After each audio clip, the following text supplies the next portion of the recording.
Close to nature is close to your world. Myron Homes, Cherubic Farms at Chevilla, 7799949104. కేంద్రంలోని BJP ప్రభుత్వానికి check పెట్టాలన్న లక్ష్యంతో కాంగ్రెస్ నేతృత్వంలోని మిత్రపక్షాలు ముందుకు సాగుతున్నాయి. దీనిలో భాగంగా పాట్నా వేదికగా తొలి సమావేశం విజయవంతం అవడంతో విపక్ష పార్టీలు మరో ముందడుగు వేశాయి. కర్ణాటక ఎన్నికల్లో విజయంతో బెంగళూరు వేదికగా కాంగ్రెస్ రెండవ సమావేశాన్ని నిర్వహిస్తోంది. 2024 లోక్సభ ఎన్నికలే లక్ష్యంగా బెంగళూరులో విపక్షాల సమావేశం జరగనుంది.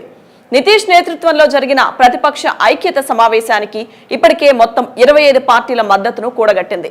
కేంద్రంలోని బీజేపీ ప్రభుత్వానికి వ్యతిరేకంగా ఐక్య ఫ్రంట్ ను స్థాపించే ప్రయత్నాల్లో భాగంగా బెంగళూరులో జరిగే ఈ సమావేశానికి కనీసం 26 ప్రతిపక్ష పార్టీల నాయకులు హాజరు కానున్నారు.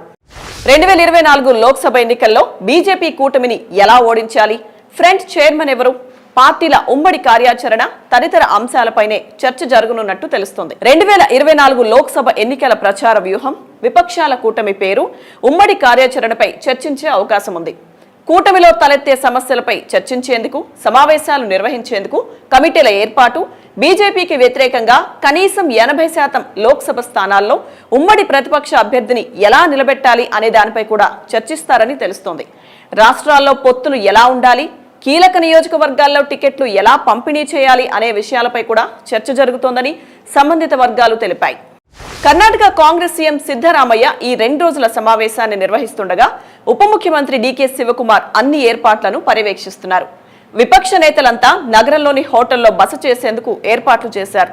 బెంగళూరులో జరిగే కీలక విపక్ష సమావేశానికి రాహుల్ గాంధీతో పాటు కాంగ్రెస్ మాజీ అధ్యక్షురాలు సోనియా గాంధీ సహా ప్రతిపక్షాల పెద్దలందరూ హాజరు కానున్నారు. ఈ సమావేశంలో ఆమ్ ఆద్మీ పార్టీ కూడా హాజరు కానుంది. అంతకుముందు జూన్ 23న బీహార్లోని పాట్నాలో జరిగిన ప్రతిపక్ష సమావేశానికి 16 ప్రతిపక్ష పార్టీలను ఆహ్వానించగా వాటిలో 15 విపక్షాలు సమావేశానికి హాజరయ్యాయి.